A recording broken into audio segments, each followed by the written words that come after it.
daydreaming like a mug, boy. That's the second time. I'm a daydreamer. That's what I do, bro. Yo, welcome back to another episode of FYF Debates, bro. We got another reaction video for you guys. You want to go ahead and explain the video, man? Yeah, hey, before we do that, like, comment, subscribe, hit the notification bell. This is a really interesting video because, again, we touch on all aspects of sports. Yeah.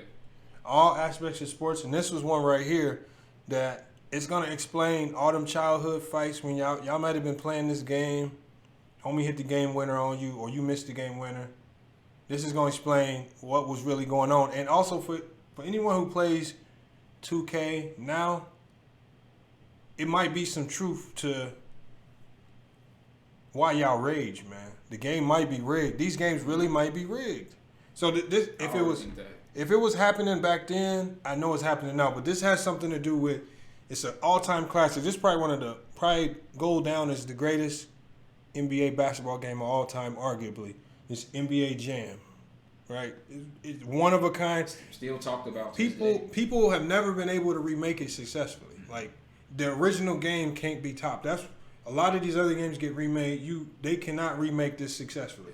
But we gonna hear from one of the creators of NBA Jam. He's gonna tell you how they built in a defect or a cheat code because of his biases towards a certain team.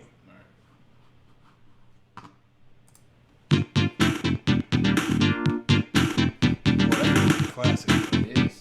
You won't ever forget that. The Bulls-Pistons rivalry in the 90s was intense.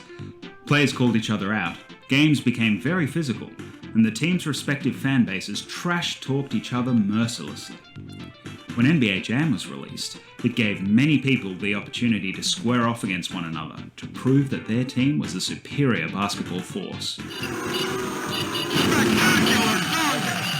The original arcade release saw the Pistons represented by Isaiah Thomas and Bill Laimbeer, whilst the Bulls were represented by Scottie Pippen and Horace Grant.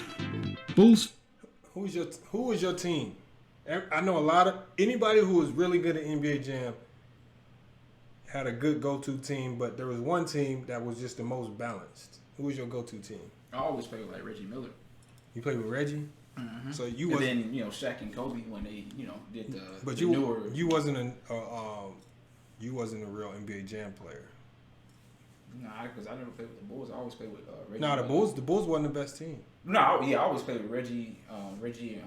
I'm gonna tell you who the best team, y'all. If y'all ever play this game, it was the Charlotte Hornets with Larry Johnson and Alonzo Mourning. Unstoppable, man. I don't know why the game worked that way. They was just the most unstoppable team. I just love shooting, bro. So Reggie was my. That's what I'm saying. That's what made Charlotte the cheat code. They could shoot, they could defend, they could do all that. NBA Jam, they was just the most unstoppable team. Fans were disappointed to find that Michael Jordan was not present in the standard game, but they still had a formidable duo to battle their Detroit enemies with. Little did they realize, however, that there was another handicap for Chicago hidden deep within the code. A secret handicap whose existence would take years to be confirmed officially, but was suspected to be present since the game's first release. You can thank Mark Turmel, designer and programmer of NBA Jam. He officially acknowledged the handicap in an interview with ESPN in 2008, confirming what players had suspected for years. Whenever the Bulls played the Pistons in a game, stats in the background would change ever so slightly. Last-minute shots that would usually go in would be bricks. Pippen would be a little less effective than normal. In general, the Bulls would regress slightly in those crucial crunch time moments, but only against Detroit. The Bulls may have dominated the NBA landscape throughout the majority of the 90s, but Turmel managed to carve out his own little piece of Detroit-styled revenge. Out of bounds! Detroit basket! That's crazy. So the cheat code, if y'all didn't hear correctly, was if it comes down to the last second between the Bulls and the Pistons, and you have the Bulls, you're always gonna miss the last shot. Just gonna take that every time. There's no way around it. Your stats are gonna go down to zero. You cannot make a shot. That's crazy. Now we look at 2K today, which is way more complex. Yeah.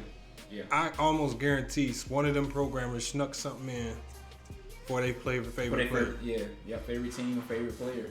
Because I know some people. I can just imagine the guy who's programming LeBron. All these motherfuckers talking crazy about LeBron. Hold on, boom, boom, boom. Yeah. Boom. Put them extra sliders up. Now LeBron is just unstoppable because we done had games like if you look back at all the 2Ks, it's always been an unstoppable play. That's a fact. Where you just go press X or yeah, square. you can spam a certain move. You spam. It's just always been like that. Always. So That's a fact. Even when in the park, you get a certain stature or whatever the case may be. Just some cheating shit, bro. Like how I'm not blocking a shot and I'm up before you. How is it not a foul? You just dunking on me. Yeah. Watch out for that.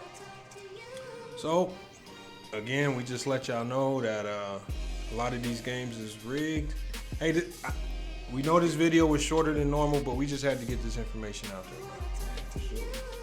Well, if y'all like the video, go ahead, like, comment, and subscribe. Hit that notification bell. Yes, sir.